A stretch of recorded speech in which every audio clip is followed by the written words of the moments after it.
Welcome to The Dental Deal, the podcast for dental professionals exploring a DSO partnership. In each episode of The Dental Deal, Brett Pierce and Christy Radcliffe from 7 Pillars will demystify the world of DSOs. Throughout their careers, Brett and Christy have helped countless dental professionals achieve their dreams of growth and expansion by connecting them with the right DSOs. In this episode, Brett and Christy will answer the question, how are DSO partnership deals structured?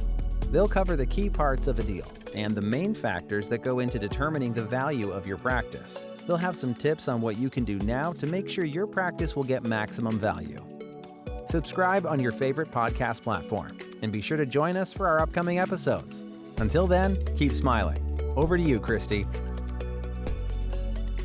Thank you and welcome everyone. I'm Christy, this is Brett, and we're managing partners at 7 Pillars. Today, we're gonna give you a little deal structure 101. What's included, what's not included, what's the financial impact to you? So let's dive in. Brett? Hello. I think it's important first and foremost to talk about what will the one deal structure be that you will never see in a DSO transaction? And never is probably a strong word, but what would your answer be? Generally, you're not going to see a 100% cash deal. I know that when you look in the news or you read the paper, you see these stories about these corporate buyouts and people are just buying these businesses for a pile of cash and the seller just rides off into the sunset. That's not how this works. Yeah. For a variety of reasons, that's not how this works. What is the most common structure that we're seeing in deals today and that most people are probably familiar with? So the reason why these groups can't give the doctors 100% cash and why they have to structure them how we're going to talk about is because of this concept called key man risk. Key man risk is basically how important is the owner to the operation of the business. In dental, as you can imagine, it's very, very high. Mm-hmm. With most of our practices, a lot of our single doctor practices, if the dentist decides not to show up, we don't really have a business. So because of that, I can't just give somebody all this cash. DSOs can't give all this cash. Mm-hmm. And so they come up with these structures that make sense. So you're going to get a portion of the sale price in cash, and you're going to get a portion of it in equity. Equity can take many different forms. There are primarily 2 forms of equity. Kind of a traditional equity type that you are familiar with, like shares in a company. Like mm-hmm. if Apple were to buy your business, they would give you some cash and they would give you some shares of Apple stock. And so now you're like, okay, great. My future is hoping that Apple stock doubles or triples. As well. Yep. Okay? So one structure is cash and then shares. The other structure is what we call a joint venture structure, where you're going to get a percentage in cash, 51 to 80% in cash, and the balance in the equity in a joint venture, which basically means, for all intents and purposes, if you get 60% in cash, you're retaining the balance, the 40%, in what we call practice level equity. So that means you're basically entitled to 40% of the spoils, of the profits mm-hmm. of that practice still. Very different situations. You're getting compensated equally for your chairside work in either model, mm-hmm. but the shares are appreciating at a different rate, and your practice level equity is giving you effectively dividends by the profit of the practice. So you're really excited for your practice to grow in profitability because 40% of a bigger number is a bigger number. It's a bigger number, yeah. And I think it's important to understand in that joint venture model or that JV model, as you'll hear it referred to, you're not, in most cases, you may not actually still own the practice. Mm-hmm. What you own is the right to the profits of the business, exactly. Right? And so structurally, you're not, even though you own the practice or the rights to that profit, you're not still running expenses through it. You are taking on a different ownership percentage. You are actually partnering with that group that you're affiliating with. On the flip side, let's talk about the equity a little bit. And then I want to talk about, after we do this, I want to talk about when it might make sense to do kind of a JV versus another kind of model. But before we dive into that, let's talk about equity. So there's the shares that you're getting. There's a term that people will hear, and we'll talk about, holdco, mm-hmm. or just normal equity. Explain to those listening kind of the difference between those and what those look like. So when you get into an equity model, and the example I gave you, like the Apple model, mm-hmm. you're going to get, so say somebody says your practice is worth $1 million. We're going to give you $600,000 in cash, and I'm going to give you $400,000 in shares of Holdco, which is effectively saying, if I partner with DSO A, I have now just gotten $400,000 in shares of DSO A. Yep. And so now those shares are going to be priced at the time, whatever the then current share price is, no different than if you bought Apple stock today. As those shares appreciate in value, your effective equity value appreciates as well. Then you monetize that at a recapitalization event, which is a whole nother episode, Yes. I guess, to kind of explain that. And so that would be, it's kind of an indirect benefit. So what you do at the practice level matters, but it matters only in the scope of the larger DSO. So if your practice is really doing well, that's effectively going to raise the share price some level because you're making the business as a whole look Right. better. You're not necessarily getting any dividends or profit distributions from it. So there's just some different math there. Yeah. And so we've kind of talked about the various percentages you can get. I think it's important to understand, if you're considering this or thinking about this, how much cash, how much equity, if you do a JV model, a lot of that's dependent on your risk profile, right? We have some clients who come to us who say, I want as much cash as possible. We have those that say, I feel really strongly in support of this DSO that I'm joining, and I want a large chunk of equity at whatever level that they're getting that. So what is going to make someone kind of go one way or the other, or kind of if someone says, hey, I like these two companies equally, and one's a JV model and one is a cash and equity model, what might make you say, hey, financially, this is the route to go over another? Yeah, there's a risk tolerance aspect to this. There's a lot of personality aspects to, do I want stock? Am I comfortable making money via stock, or do I have to continue making all my money with my hands? And like, there's a wide spectrum there. A lot of our guys are like, I'm looking forward to not all of my money just depending on my two hands. And therefore, I'm going to join a group, and collectively, we're going to do better together, which is going to raise the share price for everyone. So now I'm financially incentivized along with all the partners of the DSO that I have. And that makes a lot of sense, right? And while you may not be receiving dividends directly, you're kind of banking on the long-term folding over value of equity of the shares. When you talk about the joint venture model, if so much of your compensation is based on your practice performance still. You do 70-40. I recommend doing a 70-40 deal if anybody takes it. We always propose a 70-40 deal first. And then if they catch it, then they catch it. Hasn't worked yet, but you could be the first. So you do a 70-30, you're getting 70% of it in cash, you're getting $700,000 in cash, you're getting 30% of the profits moving forward. So if you change a process in your individual practice and it makes it more profitable, you're going to get the direct benefit from that kind of immediately.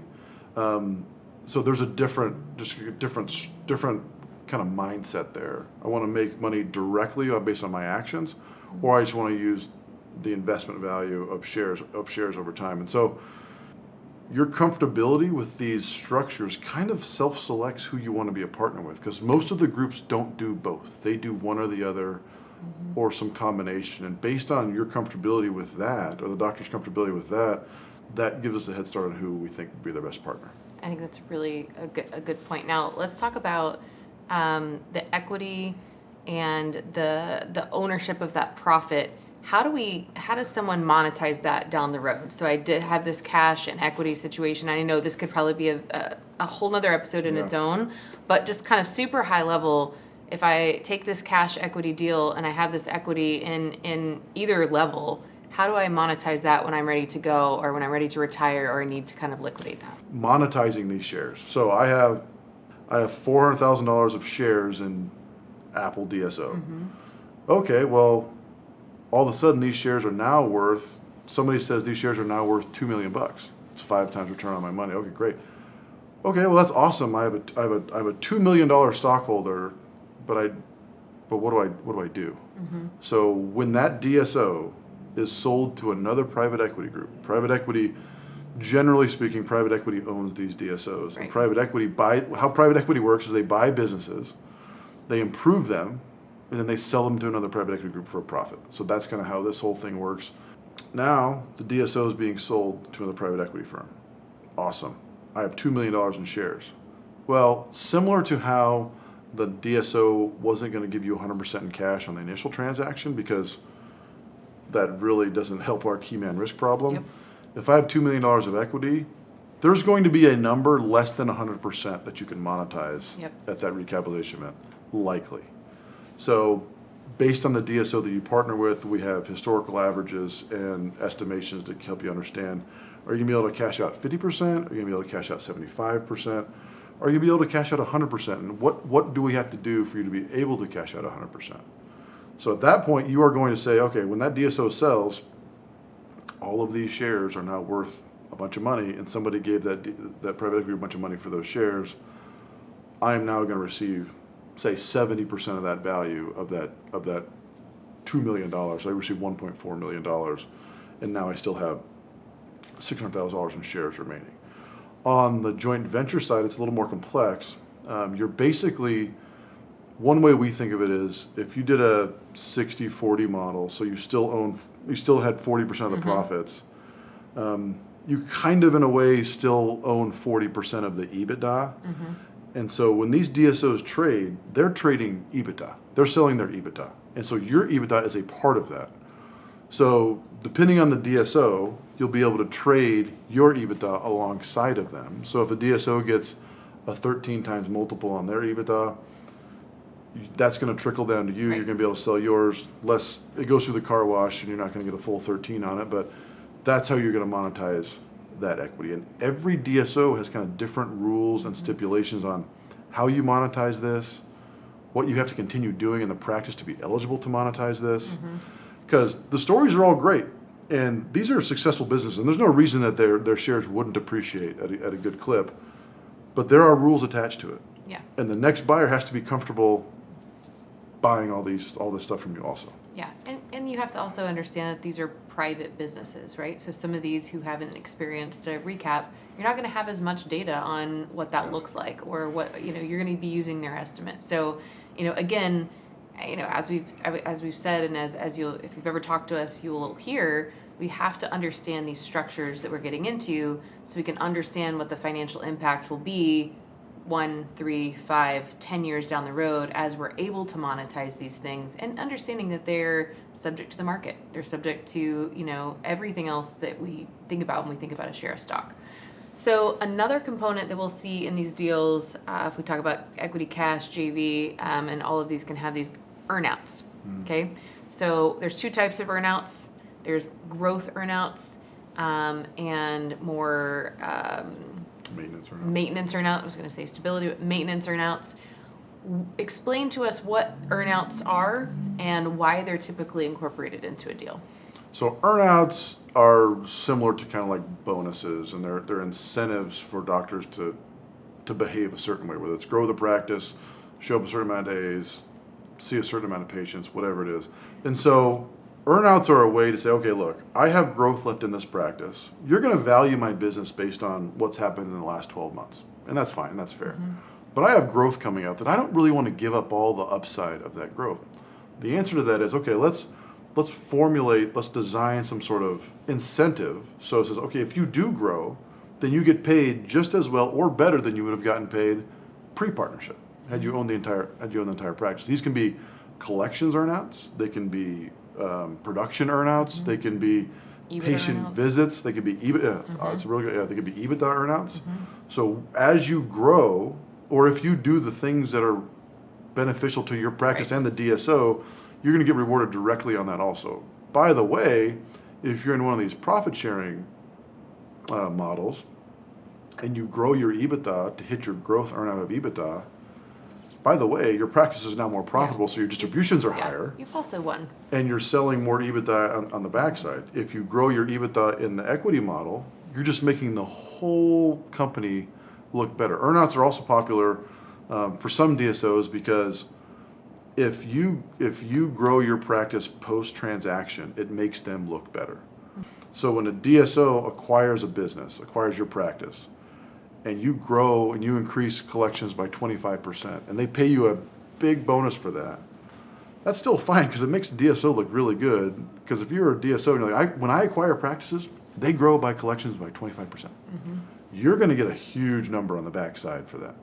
So that's kind of how earnouts work. That's a growth earnout. We have maintenance earnouts also. Maintenance earnouts are another way to protect against key man risk. Here's a bunch of money. Here's a different cash flow situation. I still need you to come to work, and I want to buy what I thought I was buying. If Something I'm buying, that's going to continue. something's going to continue. Yeah. Absolutely. So if you're $1 million EBITDA practice, I would prefer, if I'm the buyer, I would prefer that you're $1 million at least EBITDA practice moving forward. If you just sell and then go to sleep for 6 months, it's probably a bad partnership. And we honestly wouldn't represent somebody who wants to do that anyway. Yeah, and I think it's important to understand that earnouts can solve the problem, like you've said, of someone who's growing, but a lot of our clients have been in a situation where they're opening a new location, or they're expanding an office, or they just brought on an associate, and they haven't really been able to realize the profit or the benefit of maybe those investments. Yeah. And so these earnouts allow you to kind of make a decision that maybe works for you in that moment, but also kind of benefit from that future growth. So I think that, understanding what goes into your earnout, understanding what those hurdles are, and making sure they're realistic for your practice and that you can actually hit them. Or if they're super aggressive growth and you're like, yep, this is aggressive, understanding that so you can maybe not include that in your equation of, hey, is this a good deal or a bad deal, right? Like that would be gravy, but it's not something I'm counting on because I know that's going to be challenging. Okay, so earnouts, equity, cash, the JV model. Let's talk about TEV.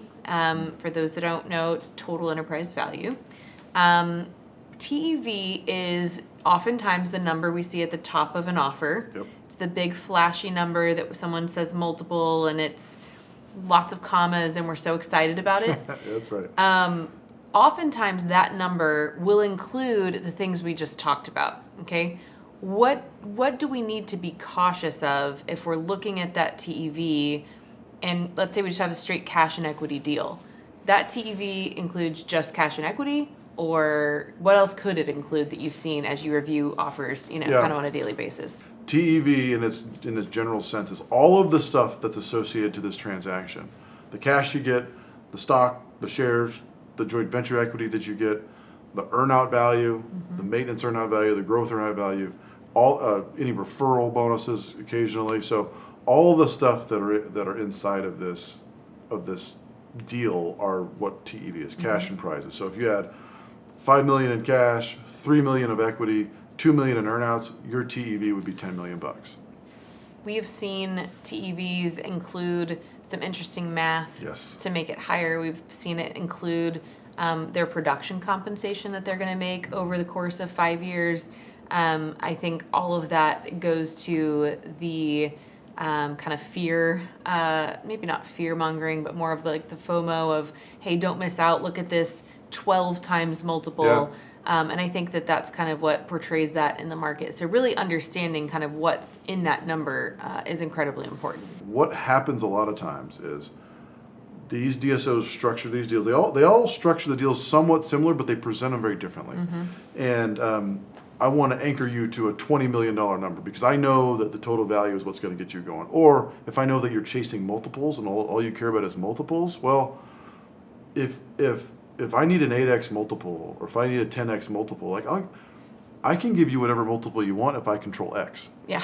Right? So it doesn't. So if I'm going to include 5 years of compensation, I'm going to include $20 million of earnouts that you can never achieve, and then I'm going to include the equity return appreciation. Yep. I'm going to tell you that you got a 19 times multiple, and you're going to be like, I just got 19 times multiple. You're going to go to your study club and you're going to tell everybody you get a 19x. Whatever it is that you're chasing, they can find a way. I'm not saying they're trying to trick people. They just have different ways to present things. So when you see a number, before you anchor yourself to that number, you need to dive in or have somebody dive in for you. What does this number actually mean? What are the components of it? And how likely is it that all these things or any of these things are actually going to happen? There could easily be a scenario where the number on the top of the page says 10 million, and this one says 9 million, and this one's way better. Yep. I always say that is the thing that our team does incredibly well, and I think is one of the most valuable parts of the offer process is taking various offers and really level setting those together to say, hey, this is actually what this means if all else is equal and we take out all the extras, we lay them all out, here's what you're truly getting at year 1 and year 2 and year 5 and year 10 with the same assumptions applied to each one. And I think that's an incredibly valuable and important tool for anyone out there who is, contemplating this process or maybe looking at an offer today and thinking about taking the leap. If you're not normalizing the different offers that you get, so you're actually comparing apples to apples, and you're looking at how that affects cash flow and actual tangible money and things that you get, if you're not level setting those things, I don't know how you would make a decision. No, it'd be incredibly challenging. And if you can't do it yourself, you got to have somebody do it for you. That is, look, we know some qualitative, intangible things that might make you a better fit for another partner, but you absolutely have to understand the difference in these deals, the likelihoods of these deals, what assumptions each of these groups is using, how likely their equity is to make these kinds of returns. What is that data based on? If you're going to get a 5X, that's great. Well, why? Why would you be getting a 5X? That seems very aggressive. Why would you get that? So level setting these things, that is a non-starter. You absolutely have to normalize, level set. I don't know how you would make a decision otherwise. Yeah, and it's not about taking the offer that is the most. It's just about understanding what you are signing up for, what that truly means, and how likely it is that you're going to get that. We have clients all the time who take who take an offer that might be less than, it's comparative one, but it was a better fit, like you said, from the qualitative aspect, and they understood more about, and they felt it was more achievable from what they expected out of their next 5 years. So yeah, if you want a 19X offer, I can probably get you one, but it's going to be full of earnouts that don't make any sense. Yeah, 100%. Well, I think that covers it. Thank you for joining us for Deal 101. Hopefully, if you have an offer in front of you and we're confused, hopefully by the end of this episode you have a little more clarity. We'd love to talk with you. We'd love to walk through your deal. We'd love to help you compare offers that you might have. We know it's an important decision. So stay tuned for more content. I'm Christy. I'm Brett. We're 7 Pillars. Thanks for listening to The Dental Deal, a podcast for dental professionals considering a DSO partnership. Subscribe on your favorite podcast platform and be sure to join us for our upcoming episodes. Until then, keep smiling.